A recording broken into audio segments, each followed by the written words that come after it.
معزز سامعین، ہندوستان کی تاریخ میں ایک وقت ایسا بھی آیا جب اس پر بہت سے غلاموں نے بادشاہت کی۔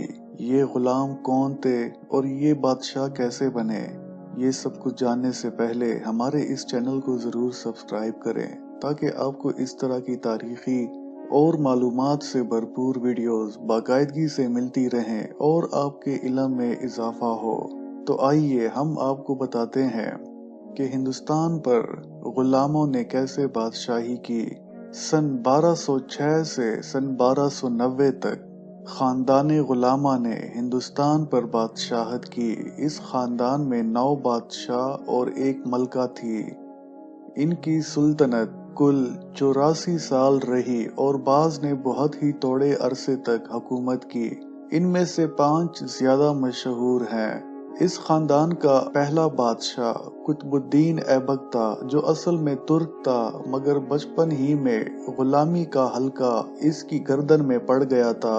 اس زمانے میں اسلامی ملکوں کا دستور یہ تھا کہ جو لوگ لڑائی میں پکڑے جاتے تھے تو چونکہ وہ اپنے وطن اور عزیزوں سے دور ہوتے تھے تو اپنے آقا کے خاندان کو اپنا سمجھ لیتے تھے اور وفاداری کے ساتھ ان کے درمیان زندگی بسر کرتے تھے۔ اگر یہ غلام کم عمر ہوتے اور آقا کی اپنی اولاد بھی نہ ہوتی تو بعض اوقات وہ ان غلاموں کو گود لے لیا کرتے تھے۔ قطب الدین ایبک اسی رشتے سے اپنے مالک کے خاندان میں داخل ہوا اور ہوتے ہوتے پہلے تو سپاہ سالار بنا اور پھر بادشاہ بن گیا۔ یہ خاندان غلامہ کا پہلا بادشاہ تھا۔ اس خاندان کی وجہ تسمیہ یعنی کہ اس کا نام یہ ہے کہ ان میں سے اکثر قطب الدین کی طرح شروع میں غلام تھے۔ قطب الدین ایک جانباز سپاہی اور ایک بہت ہی قابل سپہ سالار تھا۔ اپنے ماتحت افسروں کے ساتھ اچھا سلوک کرنے اور ان کو مال و دولت اور جاگیر عطا کرنے میں بہت ہی فراخ دل تھا، اس لیے لوگ اسے لک داتا کہتے تھے۔ دلی کے قریب اس نے ایک قابل دید مینار بنانا شروع کیا جو اب قطب مینار کے نام سے مشہور ہے۔ اس خاندان کا تیسرا بادشاہ التمش تھا، جو اپنے خاندان کے سب بادشاہوں سے بڑھ کر مشہور ہے۔ اس نے 25 سال تک بادشاہت کی۔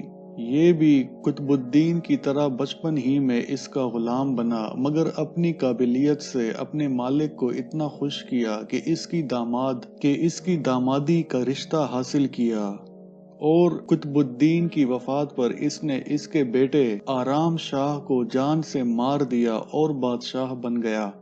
قطب الدین کا نائب بختیار خلجی اس کی طرف سے بہار اور بنگال کا حاکم تھا۔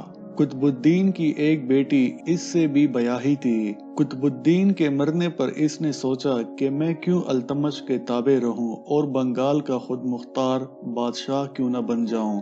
اس وجہ سے التمش اور بختیار خلجی میں زبردست جنگ ہوئی اور التمش جیت گیا اور اس نے بختیار کو قتل کر کے اپنے بیٹے کو بنگال کا حاکم مقرر کیا۔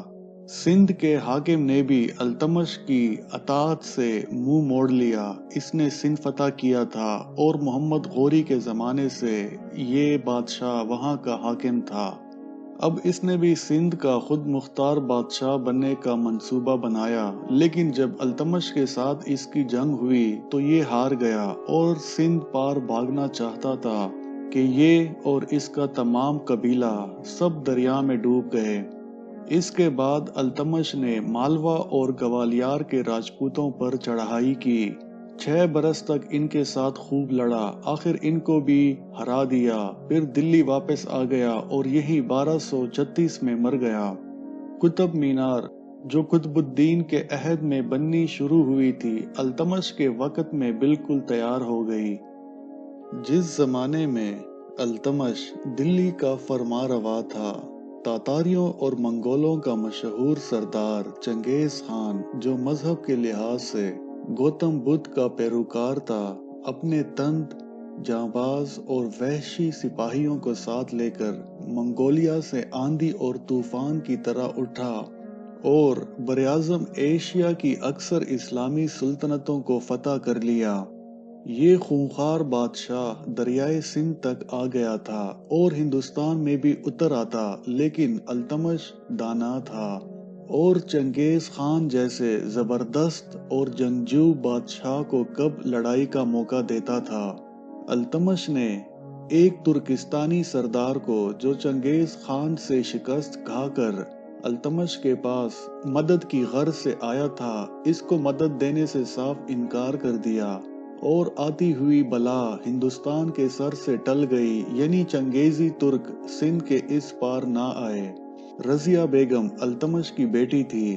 جب اس کا بڑا بھائی رکن الدین 7 ماہ کی بادشاہی کے بعد سلطنت کے بالکل قابل نہ رہا تو رضیہ دلی کے تخت پر بیٹھی۔ دلی کے تخت پر رضیہ کے سوا کوئی عورت کبھی بھی جلوہ افروز نہیں ہوئی۔ التمش جب کہیں دور دشمن سے لڑنے جاتا تو دلی کا انتظام رضیہ کے ہاتھ میں دے جاتا اور کہتا کہ رضیہ نے مردوں کا سا دل اور دماغ پایا ہے اور 20 بیٹوں سے بہتر اور لائق تر ہے۔ رضیہ نے 3.5 سال کمال خوبی اور استقلال کے ساتھ بادشاہت کی۔ مسلمان عورتوں کی طرح یہ برقع اور نقاب نہیں کرتی تھی، مردانہ لباس پہن کر ہر روز تخت پر جلوہ گر ہوتی اور جو کوئی عرض یا فریاد لے کر آتا تو یہ خود اس سے بولتی اور اس سے سوالات کرتی، اسی وجہ سے سلطان کہلاتی تھی۔ لیکن تاریخ سے یہ معلوم ہوتا ہے کہ یہ اپنے ایک درباری پر حد سے زیادہ مہربان تھی، اس نے اسے اپنی فوج کا سپاہ سالار بنا دیا اور چونکہ یہ درباری ایک حبشی تھا اس لیے رضیہ کے افغان درباری اور وزیر اس کی اس مہربانی سے ناراض ہو گئے اور باغی ہو کر فساد کے لیے اٹھ کھڑے ہوئے۔ رضیہ نے اس بغاوت اور جان کے خوف سے ایک ترک سردار سے شادی کر لی اور وہ رضیہ کی طرف سے خوب لڑا، لیکن آخرکار شکست ہو گئی اور یہ ترک سردار اور رضیہ سلطانہ دونوں مارے گئے۔ رضیہ کی وفات پر التمش کا ایک اور بیٹا تخت پر بیٹھا۔ اس نے کوئی 2 برس بادشاہت کی تھی کہ دربار کے افغانی وزیروں نے اسے قید کر لیا اور التمش کے پوتے کو تخت پر بٹھا دیا۔ 5 سال کی بادشاہت کے بعد یہ بھی قید کیا گیا اور اس کے بعد ناصر الدین محمود جو التمش کا سب سے چھوٹا بیٹا تھا تخت پر بیٹھا۔ یہ دانا تھا، اس نے غیاث الدین کو جو اس کا بہنوئی اور وزیروں میں سے تھا اپنا ایک اہم وزیر بنا لیا اور اس کی مدد سے 20 سال بادشاہت کی۔ رضیہ سلطانہ کے دونوں ضعیف جانشینوں کے زمانے میں کئی ایک راجپوت راجا جو قطب الدین اور التمش کے ہاتھ سے شکست کھا چکے تھے اپنا اپنا ملک واپس چھین کر خود مختار ہو گئے تھے۔ غیاث الدین نے ان ملکوں کو دوبارہ فتح کر کے پھر سے دلی کی بادشاہت میں شامل کیا۔ اس کے علاوہ اس زمانے میں مغل بھی بار بار ہندوستان پر حملے کر رہے تھے، غیاث الدین نے ان کو بھی شکست دے کر بھگا دیا۔ ناصر الدین ایک نیک بادشاہ تھا جو چپ چپ کر صوفیانہ اور فقیرانہ زندگی بسر کرتا تھا، ایک سے زیادہ بیوی نہ رکھتا تھا، گھر میں نہ لونڈی تھی اور نہ کوئی نوکر چاکر۔ اس کی نیک ذات فرشتہ صفت ملکہ اپنے ہاتھ سے کھانا پکا کر کھاتی اور اس کو بھی کھلاتی تھی اور بادشاہ اپنے ہاتھ سے قرآن شریف اور دوسری کتابیں نقل کر کے ان سے حاصل ہونے والی اجرت سے اپنی زندگی بسر کرتا تھا۔ ایک دفعہ ایک درباری بادشاہ کی خدمت میں حاضر ہوا اور بادشاہ کی لکھی ہوئی ایک کتاب اٹھا کر اس میں کچھ غلطیاں دکھانے لگا۔ ناصر الدین نے اپنا قلم اٹھا کر اس کے سامنے جس طرح وہ کہتا تھا لکھ دیا، لیکن جب یہ درباری چلا گیا تو اس کی کروائی ہوئی اصلاح کو دوبارہ صاف کر دیا تو کسی نے پوچھا کہ جہاں پناہ یہ کیا بات ہے؟ بادشاہ نے فرمایا کہ اصل میں غلطی کوئی نہیں تھی، مگر جو شخص اتنی مہربانی کرے کہ مجھے میری غلطیوں سے آگاہ کرے تو اس کی دل شکنی جائز نہیں۔ محض اس خیال سے میں نے یہ اصلاح کر دی تھی کہ اس کی دل شکنی نہ ہو۔ اصل میں کوئی غلطی بھی نہیں تھی اور نہ اس اصلاح کی کوئی گنجائش اور ضرورت تھی۔ ناصر الدین کی وفات پر اس کا وزیر غیاث الدین بلبن ملک کا بادشاہ بنا۔ بچپن میں یہ بھی غلام تھا۔ اپنی قابلیت کی وجہ سے ایک سے دوسرے اور دوسرے سے تیسرے عہدے پر ترقی پاتا گیا، یہاں تک کہ صوبے کا حاکم ہوا، اور التمش نے اپنی بیٹی کی شادی بھی اس سے کروا دی۔ اس ترقی اور عہدے سے پہلے یہ 40 غلاموں کے ایک ایسے گروہ میں شامل تھا جن میں باہم یہ عہد اور پیمان ہوا تھا کہ یہ تمام 40 غلام آخر دم تک ایک دوسرے کے یار اور مددگار رہیں گے۔ اس عہد اور پیمان کا ایفا اس خوبی کے ساتھ ہوا کہ 40 کے 40 بڑے بڑے عہدوں تک پہنچ گئے، لیکن جب غیاث الدین بلبن بادشاہی کے رتبے پر پہنچا تو اس سے ڈر ہوا کہ مبادا میری وفات پر ان میں سے کوئی بادشاہت کا دعویٰ کر دے اور میرے بیٹوں کو سلطنت نہ کرنے دے۔ اس خوف سے اس نے ان تمام غلاموں کو جان سے مروا دیا۔ غیاث الدین بلبن کے عہد میں ایشیا کے کئی حصوں کے وزیر اور سردار مغلوں کی طاقت اور تاراج سے تنگ آ کر اپنے ملک سے بھاگ گئے اور ہندوستان میں پناہ گزین ہوئے اور یہیں پر رہنے لگ گئے۔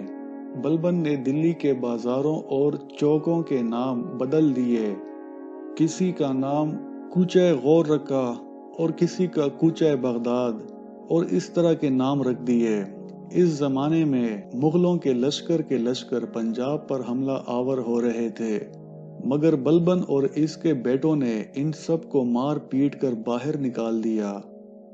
آخر مغلوں اور بلبن کے بیٹے محمد کے درمیان سخت لڑائی ہوئی اور محمد مارا گیا۔ بلبن کی عمر اس وقت 80 برس کی تھی۔ تخت پر بیٹھے اور بادشاہی کرتے ہوئے اسے 22 سال ہو گئے تھے، مگر بیٹے کے مرنے کی خبر سن کر اس کو اتنا دکھ ہوا کہ جان سے مر گیا۔ بنگال کے حاکم تغرل خان نے بغاوت کی تو بلبن نے اس سے شکست دے کر جان سے مار دیا اور اپنے بیٹے بغرا خان کو اس کی جگہ پر بنگال کا حاکم مقرر کر دیا۔ بغرا خان آرام اور چین سے بنگال میں حکومت کر رہا تھا اور اسی پر صبر و شکر بھی کرتا تھا۔ چنانچہ جب اس کا باپ مر گیا تو اس نے کان تک نہ ہلایا اور اس بات کی کوئی پرواہ نہ کی اور نہ کوئی کوشش کی کہ میں بلبن کے تخت پر بیٹھ جاؤں۔ نتیجہ یہ ہوا کہ اس کا بیٹا کیک باد دلی کا بادشاہ ہوا۔ کیک باد کے زمانے میں بڑی بدعملی ہوئی۔ بغرا خان بھی ایک دفعہ آیا اور اپنے بیٹے کیک باد کو سمجھایا، مگر کیک باد پر کوئی اثر نہ ہوا۔ بغرا خان کے واپس جاتے ہی پہلے سے بھی زیادہ ابتری شروع ہو گئی۔ کیک باد کو تخت پر بیٹھے 3 سال ہوئے تھے کہ اس کے وزیر نے، جو خلجی قوم کا ایک امیر سردار تھا، اسے جان سے مار دیا اور خود اس کی جگہ پہ بادشاہت کرنے لگ گیا۔ مگر کیک باد کا باپ بغرا خان اپنے بیٹے کے مارے جانے کے بعد بھی بنگال ہی میں رہا اور 44 سال اس ملک پر حکومت کر کے اس جہاں سے رخصت ہوا۔ کیک باد کے بعد بغرا خان کی وفات تک دلی کے تخت پر 6 بادشاہ ہو چکے تھے اور ان میں تقریباً سب ہی پہلے غلام تھے۔ امید ہے یہ ویڈیو آپ کو اچھی لگی ہوگی۔ اگر آپ کو یہ ویڈیو اچھی لگی ہے تو ہمارے اس چینل کو ضرور سبسکرائب کریں، ویڈیو کو لائک کریں، کمنٹ کریں اور دوستوں کے ساتھ شیئر کرنا نہ بھولیے۔